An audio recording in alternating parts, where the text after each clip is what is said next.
What's up, guys? Welcome back to the 5280 Zone with your host, Joe Pro, myself, and my boy, Vic Lock.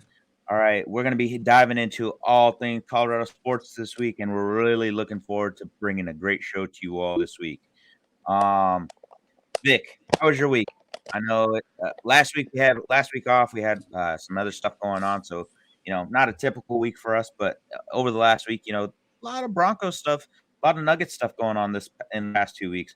So what was your favorite thing from the week? There's a lot going on. A lot of good stuff, a lot of questionable things, a lot of drama. On the Broncos side. Futures pending. Some information with the Nuggets. Jokic not playing today. Just a lot of stuff going on in the Denver world. And then, it's just good to be on here with our viewers and be able to talk some sports here. Just kind of get away from the busy work week. But there's plenty to talk about today. Oh, for sure. And we want to say a special thank you to all of our viewers that watch after the fact or that sit and watch with us live while we go through all of this stuff. So thank you to our viewers, and a big special thank you to our sponsor too, Willow Seasonings and Blend LLC, putting a little spice into your life. They are a veteran-owned business, so please be sure to go check them out at willowseasonings.com. They have all of your barbecue seasoning needs. All right, so let's hop right into this. We are currently at halftime for the Nuggets Bulls game.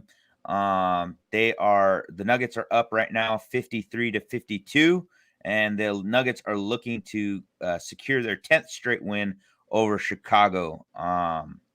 Joker was ruled out prior to this game with a sprained wrist. So, how do you think that's impacting tonight's game so far, Vic?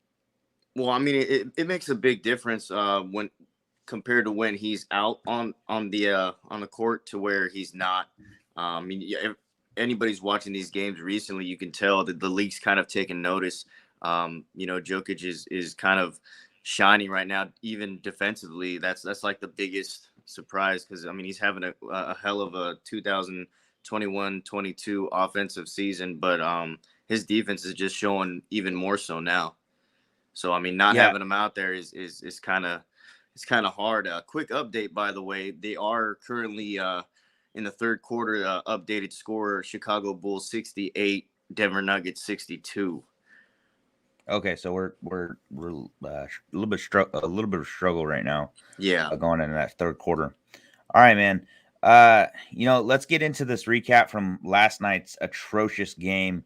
The Nuggets fall to the 76ers 103-89, a 14-point loss that we saw Jokic leave early on in the fourth quarter. He had about 4 minutes left in the fourth quarter there. But Jokic finished off 27 points in the first half alone, finished the game with 30 points. So, that second half, they held him to only 3 points. Almost scored a triple-double last night with 10 boards and 7 assists.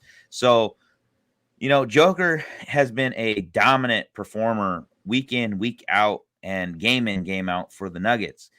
But we're missing some key pieces on our offense and defensive side of the ball with Michael Porter Jr. still out. He's out, for the foreseeable future. That's Mike Malone's key phrase right now. Every time he's asked about it, he just keeps repeating that, MPJ is going to be out for an unforeseen amount of time, and I think that's going to be a big struggle for us going into going into uh, coming up close to the All-Star break here, in a couple of months. We need to figure out what exactly is going to be happening in in the next couple months. Are we going to get MPJ back, or are we going to make a big push at the trade deadline? Maybe we trade MPJ away, with his unknown circumstance. What do you think about that? I mean, everything's kind of fair play at this point. I mean, it may be a good thing, it may be a bad thing. Like you said, unknown circumstance. That could be multiple things. Hopefully, it's not anything, uh, you know, um, extreme. Because I mean, I hate to see a guy like that go. I mean, they've got some chemistry and stuff like that, and over the past couple seasons, it's good that they maintain that, and to just let someone go like that. You got to kind of start over that synchronization that you have from scratch, and that's not necessarily an easy thing to do. You got to have the right player, the right mesh, right? Especially now with Joker showing out defensively. I mean, he has to. No Jamal Murray, and then Michael Porter Jr. You lose him too. I mean, it'd be great to just have them both out there and work together. Have them both on the court same time, both healthy, and uh, hopefully go on a run sometime soon. Yeah, no, definitely, I agree. One thing that I really have liked over the last couple games is seeing Mike Malone's fire back.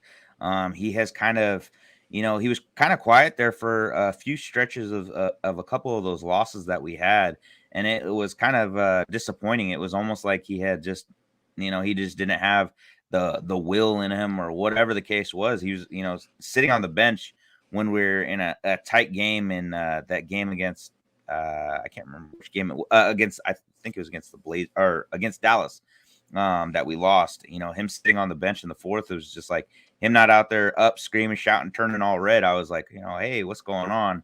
Right, So out of character. yeah, and so we definitely got to see that last night with Mike Malone in the third quarter with about I think about a little over 6 minutes left in that fourth quarter. He was ejected. So Oh, I was happy. I was excited to see Mike Malone back out there on the court, with that fire out there, and taking it to the ref. I don't know. The ref said something, and it got Mike Malone all fired up, and ultimately it cost Mike Malone the rest of that game last night. But something else that we saw that isn't typical was that Joker left in the yeah. fourth quarter with about 4 minutes left, and Mike Malone kind of made a joke about it later on in the game, saying that Joker left the court earlier just to come check on him and make sure that he had blow a blood vessel or something to that effect. If I'm not mistaken, I might be misquoting that, but I thought that was pretty funny. But Joker wasn't as dominant on defense as we thought he would have been last night. That we were hoping for, because Maxey and Curry combined for a total of 42 points.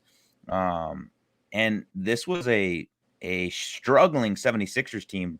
They were on a 5-game losing streak, and they ended that 5-game skid with the win over the Nuggets last night. They have no Embiid, they have no no Ben Simmons, and they have no Thibault and no Danny Green.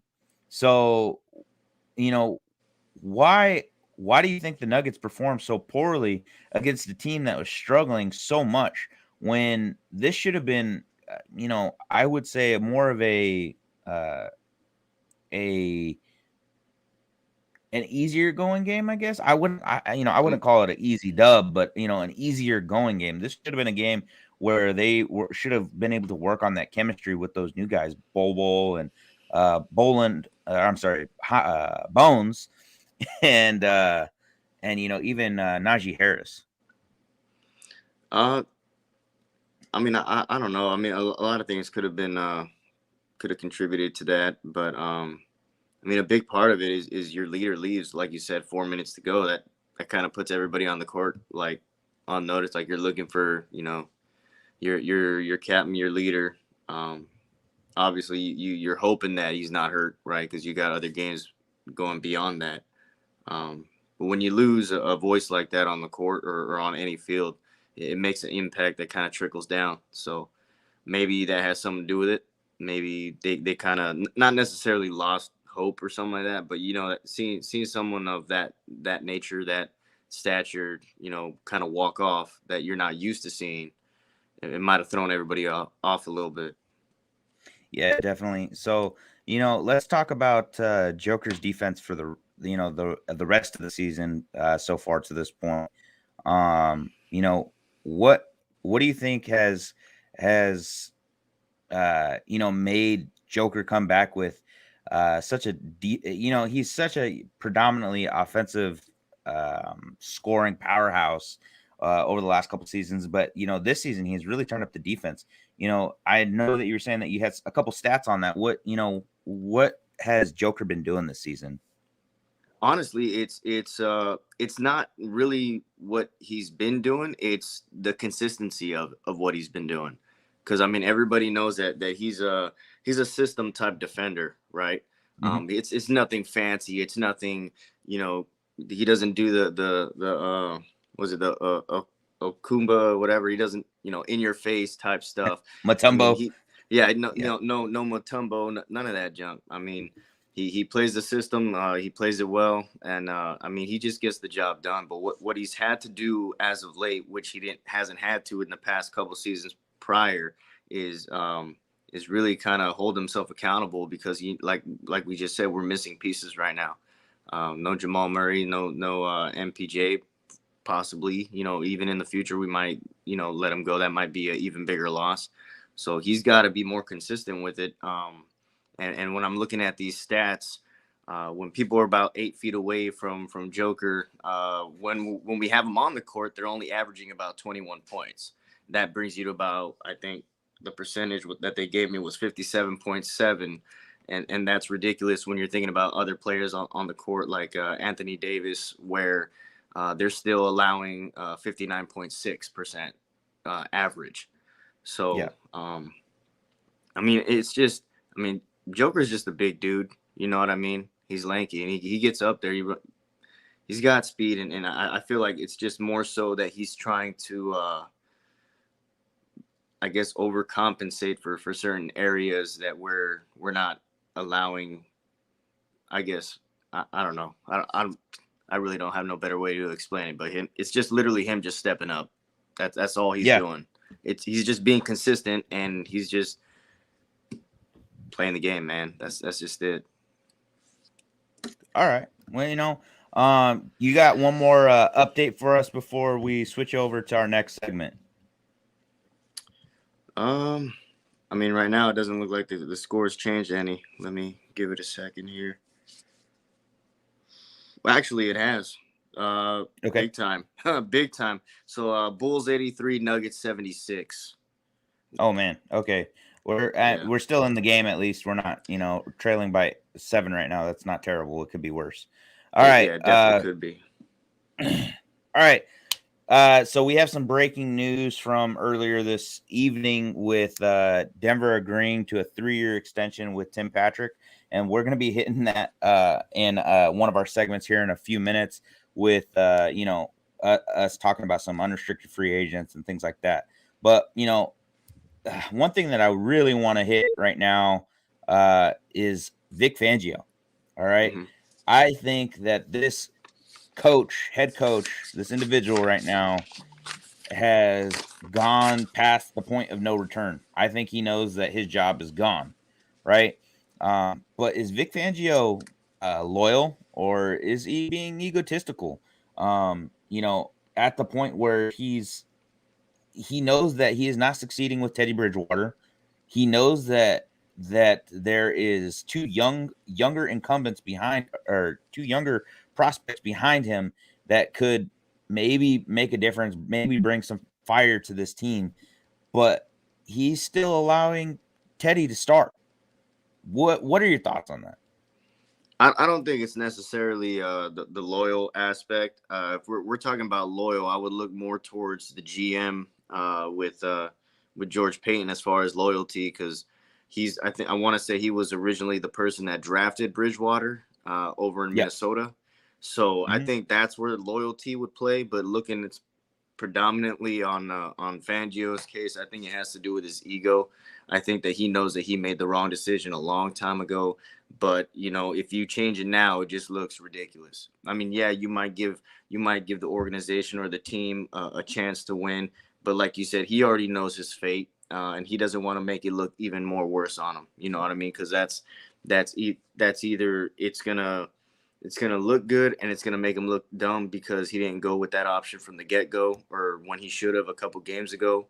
In my opinion, whether it was Locke, Ripon, or even for the few days that we had Etling, you know what I mean, just kind of shake it up. And but I think it's his ego, it's his pride more so right now than anything else. Because statistic wise, a lot of people are saying that Bridgewater is possibly the best quarterback that we've had on this team since Peyton Manning, and it's not 100% wrong.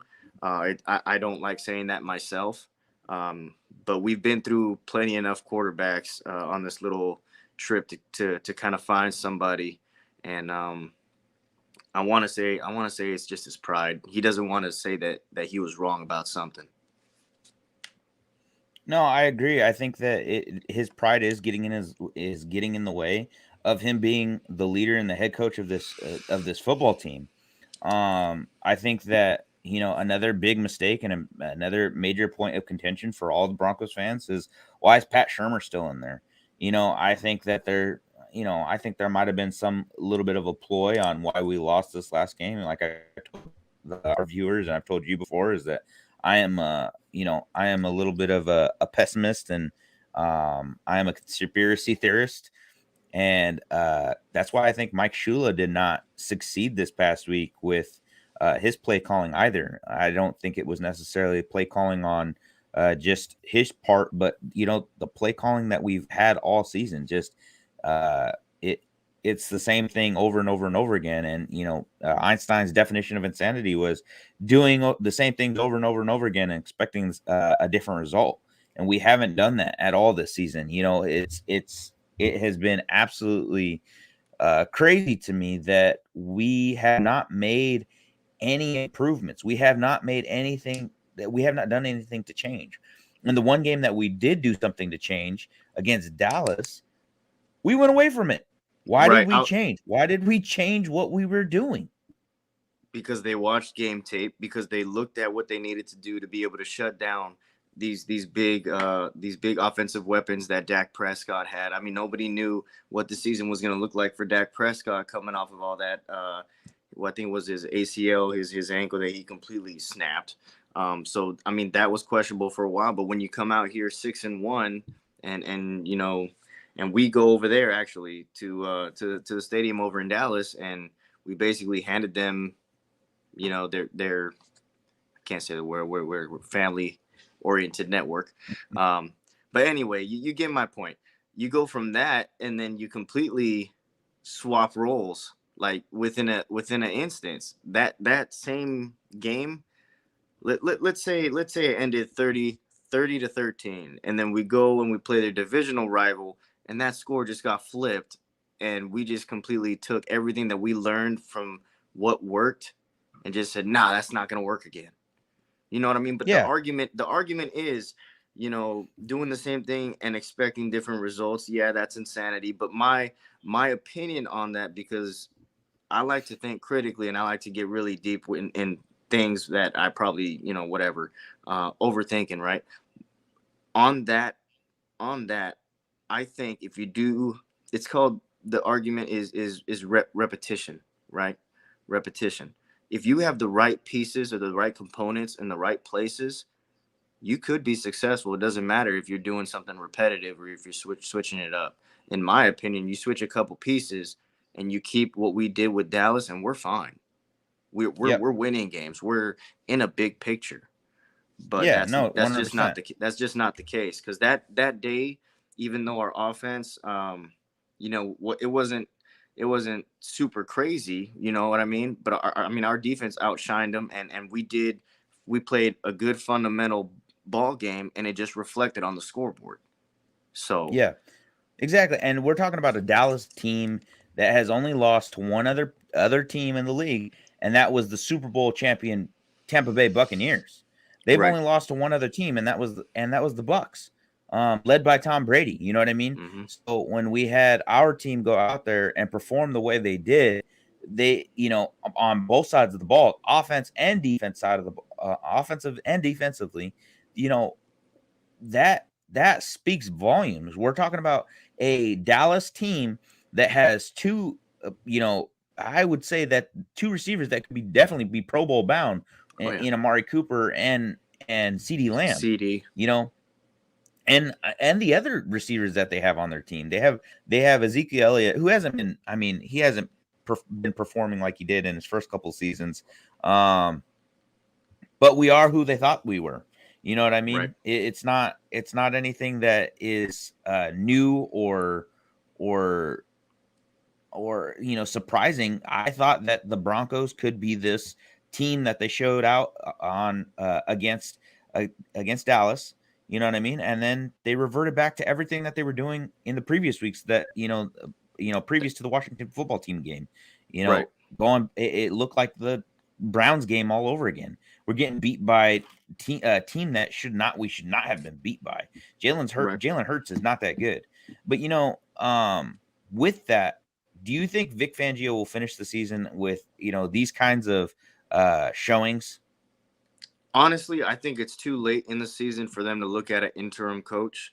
I want to say what they will do is they'll probably do that whole will allow you to go interview for head coaching and other opportunities elsewhere. But they're not going to look at replacing him or anybody, I think, on the staff until after season. Yeah, I agree with you there. I think that because of the current ownership situation, I don't think that we will see a change at quarterback or a change at well, we won't see a change at quarterback unless Vic Fangio is gone. But we're not going to see a change at the head coaching position uh, until we have some type of ownership in place. And the Broncos have come back out at Joe Ellis specifically and has said that they're not going to.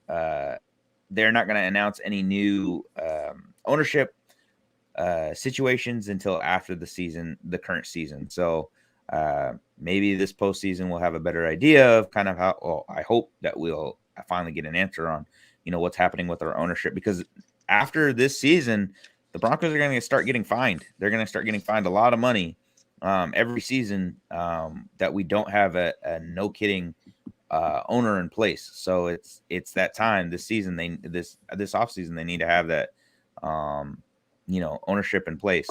So next week we're going to be talking about the draft and some prospects going into it. But one of our biggest things I think that me and you both were talking about was where was the leader of this team, the so-called captain. Yep. There he is right there, Teddy Bridgewater, and his inability to lead the team. He absolutely just gave up. He gave up not only on just the team itself, but there was things that he could have done to actually, no kidding, could have swayed the game back into at least a manageable position. Uh, and I think we have that graphic there of Teddy Bridgewater um, being unable to make a tackle. Let's see. Yeah. Oh, there it is. Look, perfect position. He's absolutely in the right position. Darius Slay is no more than a half an arm's length away, and he could have made a move there. Right. But he called it a business decision. I don't understand what a business decision is. And he's talking about trying to get him push him back into the field, but I think if you push him out of bounds, that's when the play stops. I don't think the pushing him back into the middle of the field to be able to continue running forward is a good play. Vic, why do you think Teddy has given up on us and our team? You know, I'm very vocal when it comes to this quarterback position. I take this position very seriously. when I used to play pro and all that stuff. Anyway, when Yeah. I see a C on someone's chest, that's because the coach and the teammates and whoever, however they choose them, that C, I mean, yeah, it means captain, but that C to me stands for, I see leadership in you. I see someone that's gonna take their troops out there, go to war day in, day out. That's someone that you look toward, to amp you guys up. And when you guys are down, when you guys are looking like, oh man, like it doesn't look good for us. No, man, you pick your chin up and we're gonna go out there, we're gonna grind and we're gonna get something done. You know what I mean? And to see Yeah. someone to even think of somebody having that on their uniform and not even taking that chance, to me that disappoints me more than all the sacks, all the interceptions, all the losses of this season. Because you look across the NFL and just the other day, the biggest shot, I think Teddy should take this personal, is there was a comment made after, I mean, by the way, Mac Jones won. The Patriots won a game 20 to like 0 in Atlanta. And the guy threw an interception, and this is where I gained respect for that young quarterback. As a rookie quarterback, this man threw a pick. He didn't have time to sit there, feel bad for himself. He went down the field and made a tackle. He made a play. They literally put it in their headline: no business decision made for Mac Jones. So that guy gained my respect, and I'm looking over here at a veteran quarterback who you're telling me is supposed to be my captain, the leader of this team, the voice, right? And this Yep. guy's making business decisions. You got to put it all out there, man. You want to win? Put it out there. Don't just talk about it, do it.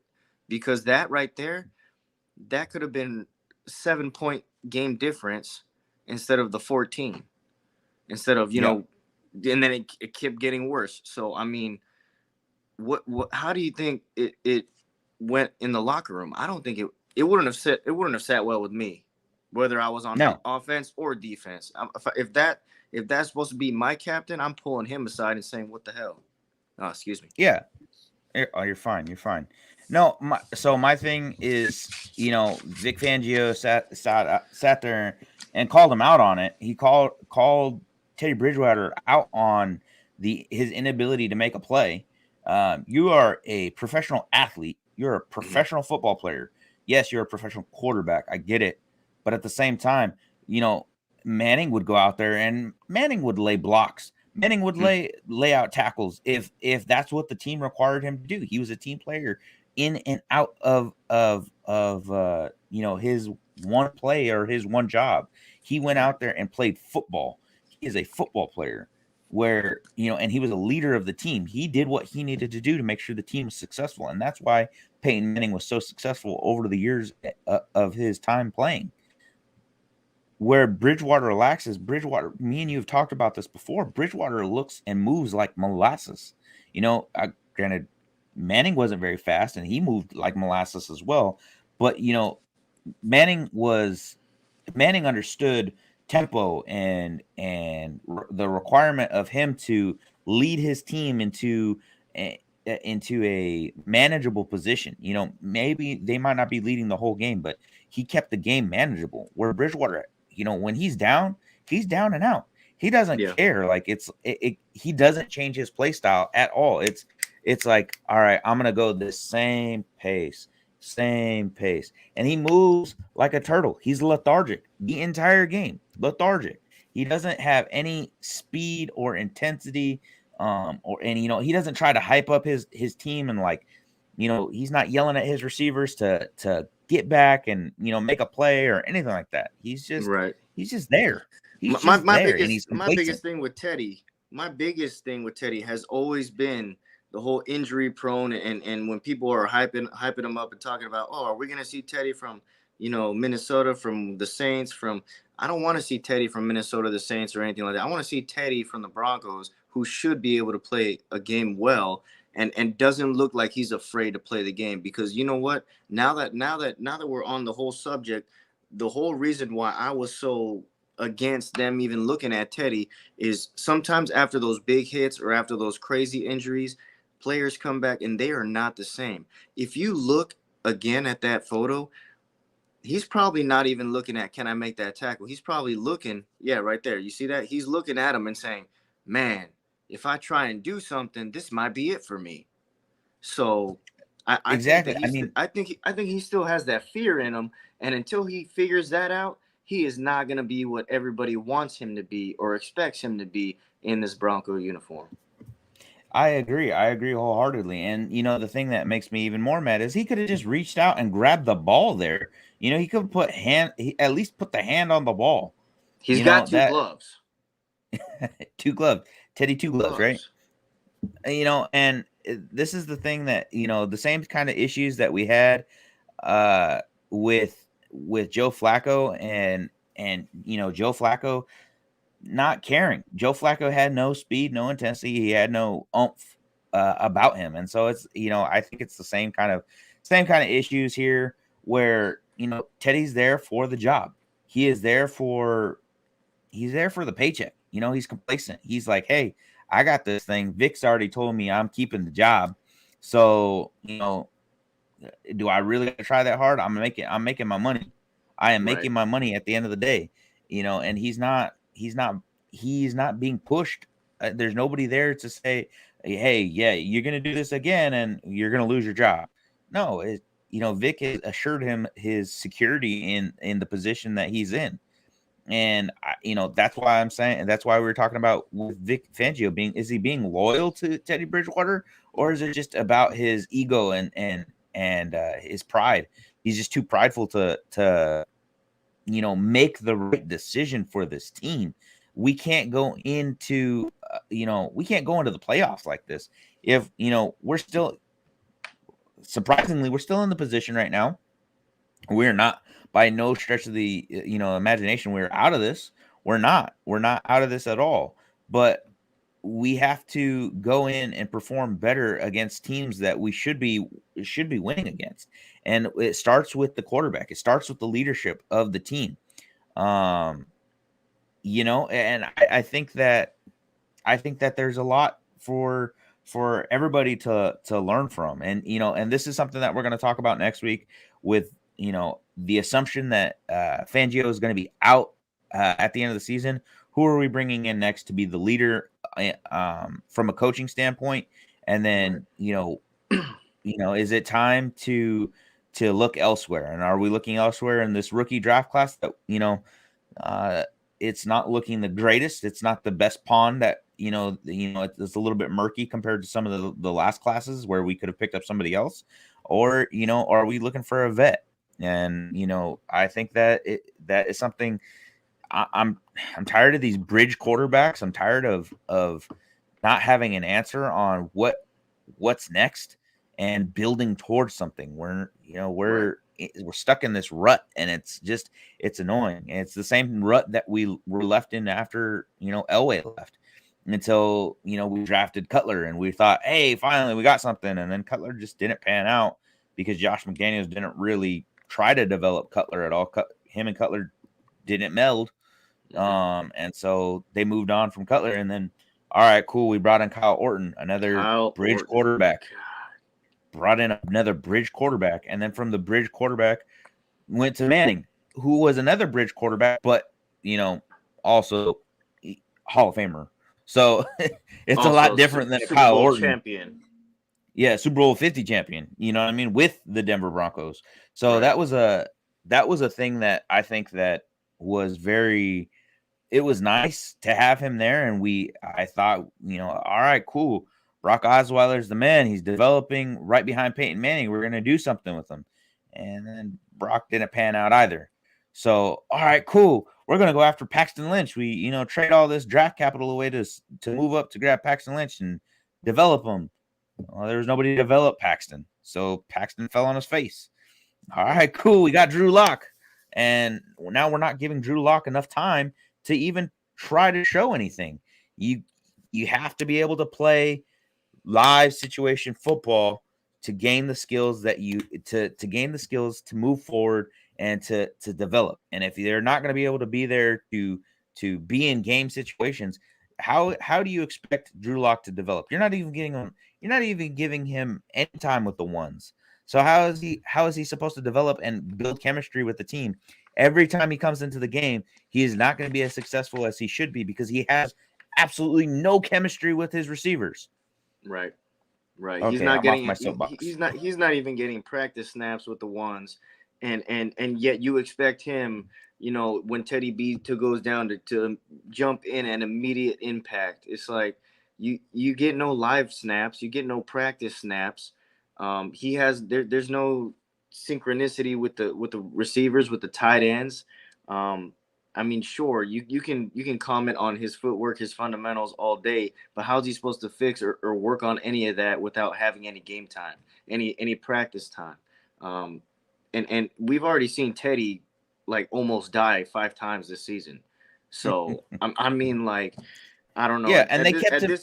At this point, it's like, why not even, if you don't want to go with Locke, if the whole big issue is you don't want to put a guy out there that you were not comfortable with, or that you do not believe in because of the past season, regardless, whatever my opinion was, you don't think he's ready. You still have Brett Ripon, who basically brought it down to the nail and beat the Jets. Yeah, You had even Etling, who we grabbed on the practice squad. So if you, for whatever reason, being Vic, said Locke is not the guy, and you still have two other guys to choose from, and Teddy B's not getting it done, you know what I mean? That, to me, that just doesn't make sense. this is from one of our Facebook users. I'm assuming that's toilet paper that they're trying to show, or maybe like the Raiders flag or something. I don't know. We'll keep it moving. Uh, no, and that brings me to another point. With Vic being too loyal, we're just gonna say he's loyal because I'm gonna give him the benefit of the doubt. Not really. I'm that's totally being me being facetious. But why hasn't Melvin Gordon been benched yet? Year in, year out, we have made tons of excuses for this individual. He continues to put butter all over the ball and drop it every game, it seems like. And in prime time, positions where we're making a drive, he decides to put the ball on the ground. You What know so what? why do you think It's go it's ahead. funny. It's funny because I know we just got off of Bridgewater, but now that I think about it, it might all just be a money thing. You know what I mean? Because we brought Bridgewater over, we're paying him to be the quarterback. Maybe that's another reason that Fangio is like, hey, we already agreed to a certain amount of money for this guy to play for a season. Let him be the quarterback for the season. Maybe that's why we haven't seen a move with 25 being put on the bench yet, or at least having them switch the positions of, if if you're gonna go 1-2, have him be number two, because like you said, he's dropping the ball all day. Um, I The don't thing understand. is He'll what have. is go ahead. Oh no, I was gonna say, I just don't understand. Like, some games we'll see a completely different Melvin Gordon, who's out there trying to grind and punch through the holes and get those extra yards, and he's holding on to it. And then other days we'll just see him. He's, I don't know. We're too close in a game, and the score's way. I'm just like with the Washington football team. Like, I was just like, what are you doing? Between him I and don't Teddy, under, it's like they wanted to be like, here, Heineken, Michelob Ultra, here's one more shot at winning the game. I don't understand. I don't understand either because you know when you have such high productivity from the other running back, you know Javonte Williams is going out there and grinding. He is out there grinding, and he's putting up the numbers. So why isn't he playing, or why hasn't he moved to the number one position? I don't understand him.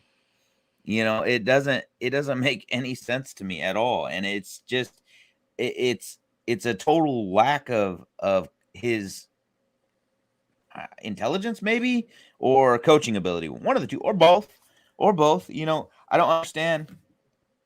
don't understand why we're continuing to put ourselves into positions where we're not seeing the success. We're not seeing any success on the side of the ball where uh where it matters. And even with all the craziness that has happened on our defensive side of the football this year, they're still going out there and trying to make plays. They are trying to do something. Now, granted, allowing another team to put up 30 points on us isn't trying all that hard. But one of those touchdowns was an offensive turnover touchdown, and some of the other points are just the defense is tired. By the time that they get out on by the time the game is over, they've played 60% of the game because the offense can't hold on to the ball, or we're going 4 and out or whatever it is. At the end of the day, your defense can't be successful if they're out there for the majority of the game. They can't, and Right. so now with the loss of Miller, and still don't have Chubb back, and we don't have Ojemudia back, and the list goes on. 2 linebackers went out, Josie Jewell and AJ Johnson, both with torn pecs. Pectoral, Like, yeah. what is going on? What is going on? And our defense still goes out there and is being able to perform. Cooper came into the game, the next game after Miller left, and he went out and had his first 2 sacks in his career. Still went out there and made plays. And at the end of the game against Dallas, he came out. Hey, how do you feel that you performed after the game? And he's like, without Miller being there, and he's like, did you feel like you had something to prove? And he's like, no, I didn't feel like I had something to prove. He's like, I was just trying to make them proud, and make them, meaning Chubb and Miller, proud. And I thought that's the kind of heart that we need on this team. Right.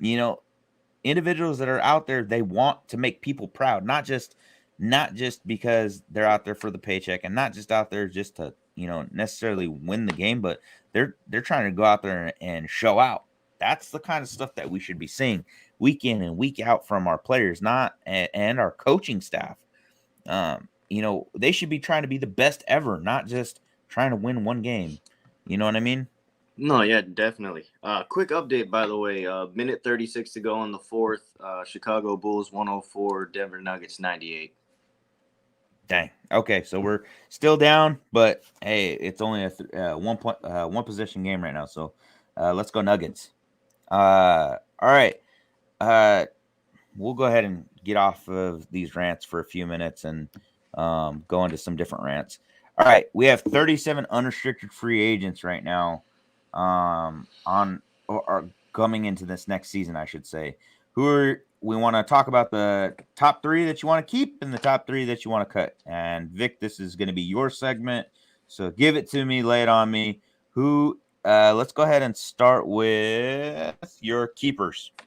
Well, first off, I'm glad to hear, because he was already on my list, and I want to say that today they agreed upon that 3-year extension with Tim Patrick. So Tim Patrick definitely on there. Cortland Sutton on my list. So you see both of them right there. Boom. So one of them has been confirmed as of today. The other one, I hear that they're doing some talking, and then hopefully Sutton comes back next season. And then I want to keep Ronald Darby.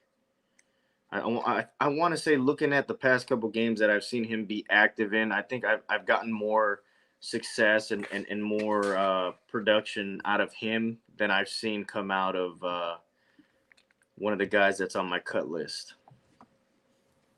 Okay. I agree with you on all 3 of these. And just an update on what you were saying there from Tony Rennick from Denver 7.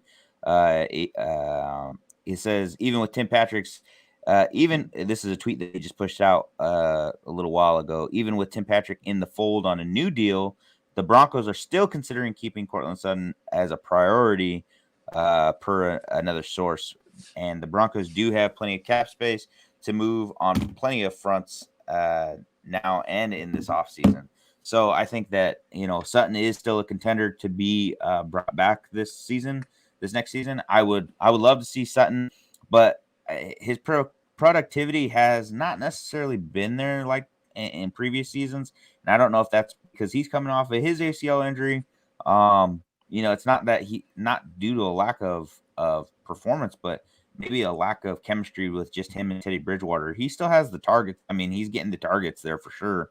But it's just he doesn't have the same chemistry that he did with Drew Lock, and You, that's you I think that plays kind of into it. can you say that again? I don't think I didn't hear you. The chemistry with Drew Lock. Yeah, I think Oh, that's the other okay. quarterback behind All right. Bridgewater. Okay. Um, and especially you would think that with the amount of cap that we regained with trading Von Miller, I think that's another thing to keep in mind, that we have quite a bit of cap space coming into this next season. So uh I don't know, I don't know if we're going to keep all 37 of these free agents, but I know that we will make an attempt to push to keep some of them for sure. And I think some the ones that you mentioned for sure are definitely keepers. uh Now give me your top three cuts. Oh, that's beyond easy. Lack of production, lack of physicality. I'm gonna say Kyle Fuller. Okay. I don't think he was worth the money. Um, First couple games, I was a little excited. He came out and made a couple plays, but his consistency is just not there. Uh, Okay. second, second, I'm gonna have to say is if we talk about butter, he's got to be the toast. Is Gordon Melvin Gordon's Okay. got to go for me, and then of course my number one. We've already gone on a rant today about him. Is Teddy B? Teddy B can leave today if he wants to. I'll fly out there and maybe Vic will give me a shot. Yeah, maybe we can help him pack up his house. um I agree with you on Melvin Gordon, and I agree with you on Teddy Bridgewater, but I will argue the point for Fuller. All right, he like you said, he had a productive start to the season. Start, yeah. Um, and maybe hasn't necessarily followed through all the way through, but I think he has had some games where he has still shown some glimpses. And yeah, the production consistency hasn't necessarily been there game in and game out, but look at what he's done in the past. I think that he can get back up to that level. This is a new, not necessarily a new defense for him, because it's the same defense that he was playing with in Chicago when Fangio was there. But once Fangio left, they changed into a different defense, and now he's going back to that defense. So I think that maybe we give him one more season. This was a 1 year deal. If we give him another season, I think that maybe he can kind of get back into it and kind of flourish. But again, he more than likely he'll be going into another defense come next year, Right. if Fangio does indeed go out the door, which at this point I would not be surprised, but if he is kept as well, because Patton, he's the first year in his GM position, he might say, "Hey, let's give Fangio another shot," and then maybe Fangio is held over, because again, we're not out of the playoffs right now. We're not that far out of first place, and that just talks to you about the strength that is in the AFC West this year. It's really, at the beginning of the season, everybody was talking about how the AFC West was going to be this dominant, conference, or dominant division, and it has kind of fallen flat. It has been a little lackluster, to say the least. Yeah, Uh, we're over here looking like the Cowboys, the Eagles, and the Giants right now. Previous years, yeah, Yeah, exactly. we look like that Um, division. and the Chargers have come out, and we'll move into that now. The Chargers and are going to be at Denver this upcoming week. What do you think are some of the keys to this week's or not this weekend, next weekend? We're still on bye week. Bye week.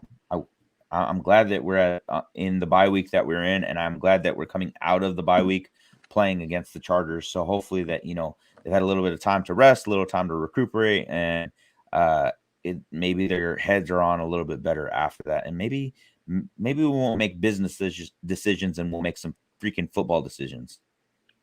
Right, right, yeah. Uh, Right. Um, I so mean, what do you think some keys are to winning this next game against the Chargers for next week? For me, it's got to be containment. Obviously, you know what Justin Herbert brings in with his arm. He's got weapons out there like Keenan Allen. I think he's got Mike Williams Williams. and yeah, Mike Williams and even Eckler. Eckler is he's a running back, but he does a lot of these little catches He's a and he'll little catch you. silent assassin. Yeah, he'll catch you off guard sometimes. It's kind of crazy to see Eckler when he's out there on the field. But I think containment, and then one of the biggest things that could actually help us. I don't know what the final outcome was, but Bosa was being looked at for COVID protocol, so possibility that he may not be playing. Yeah, he's had one negative test, I think, today, and then his next negative test comes on Sunday morning, I believe, is when his next negative has to be. If he doesn't have his negative on Sunday morning, then he will 10 be out days. for the next 10 games. Yep. Or Yeah, 10 10, days, not 10 games. days. Yeah, 10 Yeah. days. I mean, 10 games. That'd be bad for them, um, but no, yeah. And then looking on the opposite side, right? For us to be successful, um, I think we need to establish a better run game. I think we need to bring that out the gate, um, and have Javonte Williams be the number one guy at least. Just give him that shot. I mean, it's not gonna hurt, and you have two great running backs. Even though I hate to say it, when he is playing good, Gordon is decent. So you have two guys that can kind of feed off each other, but they're two different styles. Because when I look at Williams, I get like this. I don't know if you remember Michael Turner when he was whether he was with the Chargers or when he was with Atlanta, but Michael the Burner Turner, that guy would just truck stick anybody, just run right up the middle, whatever, just run people over, Jerome Bettis style. And I feel like we get more of that feel with Williams. Even though he's pretty agile, he's pretty good with movements and stuff like that. But he's a guy that's not afraid of running straight through people, and I think that's probably more of a benefit when you're looking at a defense like the Los Angeles Chargers. Yeah, no, I agree. And I think that is going to be and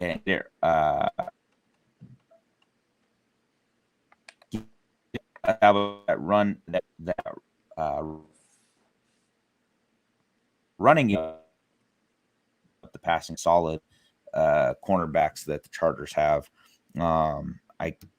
I just lost the statistic. I had it pulled up, but yeah, it's the Chargers defense is definitely going to be um, a little more successful than previous years, so or last year I should say. So yeah, definitely I agree with you on the quarterback containment for Herbert because he is athletic. He can get the ball moving on his own 2 feet, and then on top of that, he does have an arm and has some weapons out there to definitely make some plays. Quick update here, real quick. The Chicago Bulls have won the game against the Nuggets here. Final score 114-108. Zach LaVine finished for the Bulls 36 points, 5 rebounds, 4 assists. And Aaron Gordon coming in with 28 points, 9 rebounds, and 4 assists. So that was the end of that game. Unfortunately, lost again. I think our next game is Sunday. Obviously, we're doing the broadcast, so I didn't get to watch the game. So I'll have to go back, rewatch the tape, and then we'll have some updates for you.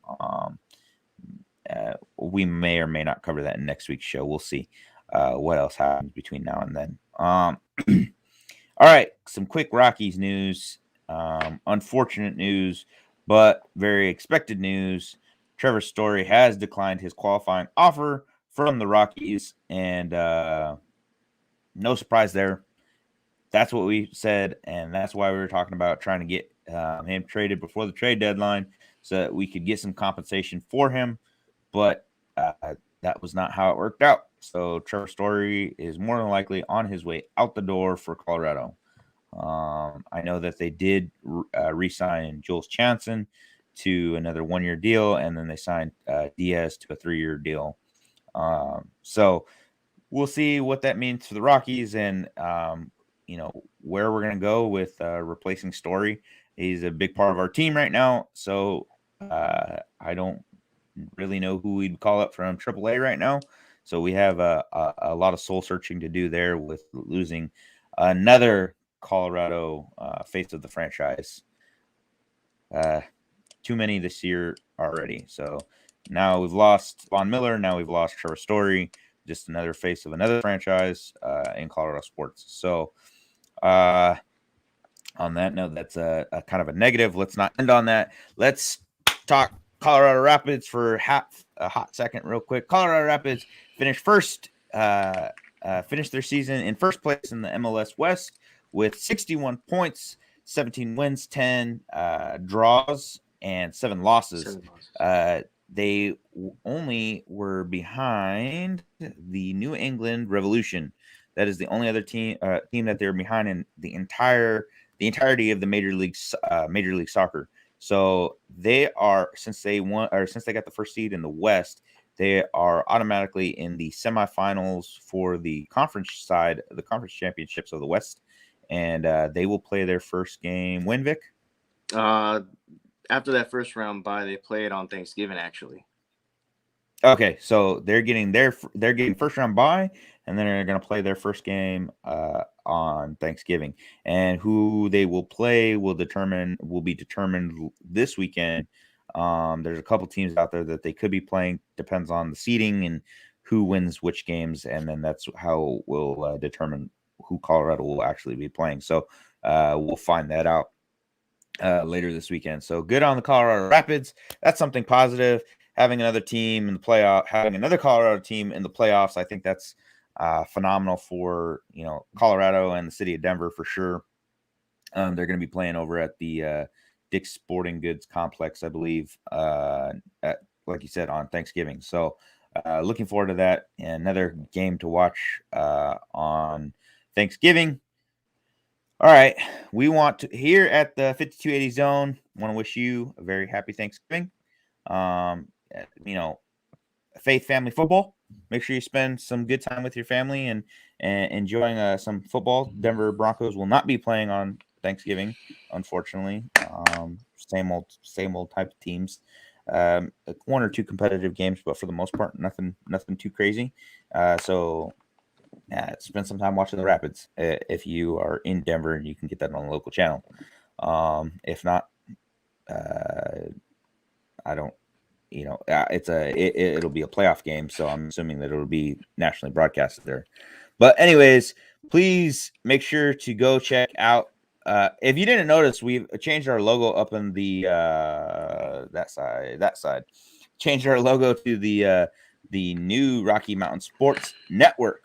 All right, so we're now part of the Rocky Mountain Sports Network, not just the Rocky Mountain Sports Report. Matt Stafiro and the guys over there have been making big changes and more crazy, fun, exciting announcements coming our way. Some more partnerships with the Denver Rush and some other things that are going to be coming our way. So make sure that you stay tuned, not only to the 5280 zone, but the Rocky Mountain Sports Report. Make sure you like, share, and subscribe. They are on Twitter. They are on Instagram. They are now on TikTok. And then obviously here on Facebook. So there are plenty of ways to watch our broadcasts. And like I said, not just our show, there's plenty of other great shows and plenty of other great content coming out from the other individuals. And we look forward to seeing you all in come next week. So make sure to join us next week, next Friday, Black Friday. Looking forward to it. And that is going to be the 26th. So should be around the same time. If not, we just be sure to look out for our ads. What's up, Vic? No, man, I'm just dying. I keep seeing that photo of Bridgewater staring down Slay, man. Yeah, it was. Yeah, there it is. Thank you. And and also, if you haven't noticed, we have lost a couple of our normal hosts. With Tokyo, he is out right now. He has stuff going on that that is a little more important to be taken care of. And we also have Cruz, who is behind the scenes for us now. He is producing the show mainly for us because Cruz is a lot better with the graphics and the analytical stuff a lot better than I am, and I get very distracted on here. So Cruz he's only out temporarily though, and eventually Cruz will be back on here. But right now he's going to be doing all the producing stuff until we can maybe find somebody else to do a little more of our production stuff. But that is what the plan is right now. Like to keep our shows to an hour. We are at an hour exact, well, an hour and 26 seconds. So thank you all for joining the 5280 zone again. Join us next week. And you are now exiting the 5280 zone.